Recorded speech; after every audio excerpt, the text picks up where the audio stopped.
The South African National Civic Organization has expressed concern as well as disappointment about the resurgence of racism after Nobel Prize Award recipient Archbishop Emeritus Desmond Tutu's mural in the Cape Town CBD was defaced using a racial slur. The organization says the act is despicable and barbaric. Joining me now is the SANCO spokesperson, Mr. Skhosana. Skhosana, a very good afternoon to you. You've called this barbaric, but you've also said that this is a resurgence of racism. Is it really a resurgence of racism, or have the racist undertones always been there, and this but another manifestation of what lies beneath? Definitely, Tammy, thank you very much. We can't describe it any other way except for us to see racism re-emerging. When you look at what people have done there to this icon of the world, somebody that all of us, not only in South Africa, but the whole globe, look at this one individual and say, this is one person that we all look up at. Somebody that has fought so hard for this country, for the world. When they look at us and say, we speak about reconciliation, and if we want to look at the morals, we look at this one individual. He's one amongst the most that are still alive, that have done so much for us to be where we are, and also to mirror ourselves in terms of reconciliation. So what does this mean? What message does this send? We are saying as SANCO, South African National Civic Organization, let us all condemn what these people are doing to our Archbishop. Let us all call everybody, the society, as in its entirety.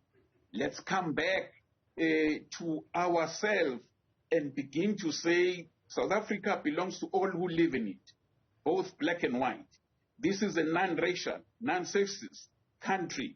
This is a deep democratic society that we want to look at.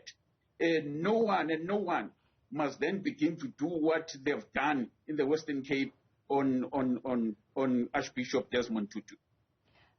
If you look at the timing, various political parties have started to campaign as we make our way towards the 1st of November. Is this an opportune time? Is this perhaps something strategic?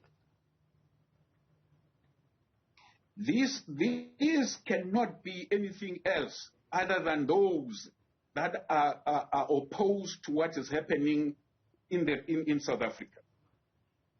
Everybody, currently where we are now, we're looking at local government. We're all fighting for better life in our societies. Mind you, what you see in the Western Cape currently, people are suffering. There's so much that is happening. Some people don't have houses. Some people don't have toilets. The sanitation is poor in some other areas where the majority of the people are living.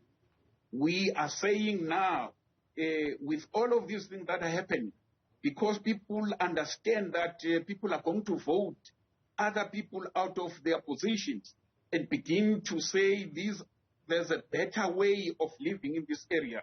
Now they are saying, no. It is now the time that we begin to say we want this type of life as people in this country. We can't accept that, and that will always fight against it. We'll always say to people that must be condemned at the level wherever we are, whatever we do, and protect our democracy. Can you tell us exactly when this defacing was discovered, and if there are any leads as far as investigations are concerned?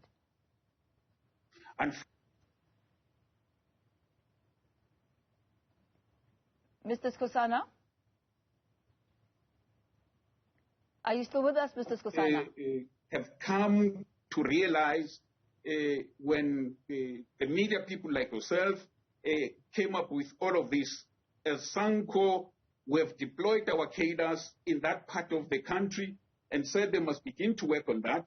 We will be informed in due course as to when was this thing done and are there any leads. And we're saying we must begin to also assist our people down there in working all of those things so that we know these perpetrators who have done such a bad thing to our icon. And talk to us about Archbishop Emeritus Desmond Tutu, what he symbolizes, his legacy. Desmond Tutu symbolizes the unity, the rainbow nation. Desmond Tutu has worked very hard for this nation to come together. He has gone out of his way when everything and anything was so violent in this country. He risked his life. He was able to put a number of people together using his religion. He was able to go into townships when nobody could lead anybody, when things were very chaotic. He was able to say, let's stabilize this country. We're all belonging to this country. He was never, ever afraid in going into volatile situations during the times when things were extremely, extremely volatile, when things were very bad in this country. He was able to go into Duduza when Make was killed. He was able to walk around Alexander. He was able to walk around Phosphorus. He was able to walk around in Nyanga, Langa. So this is one individual who has worked for this country, who has said we are the nation of South Africa.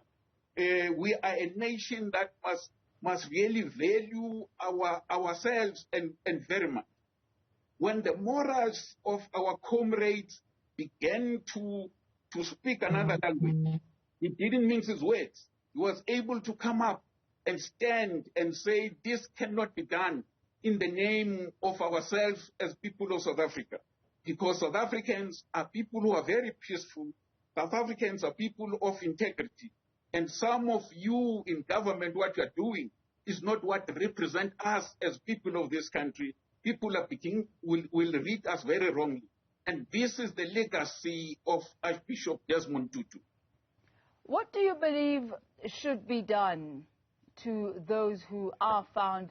There are CCTV cameras throughout the city of Cape Town. But how is the law supposed to be dealing with such occurrences? Look, we believe in human rights. And therefore, our systems must begin to deal with it in that manner.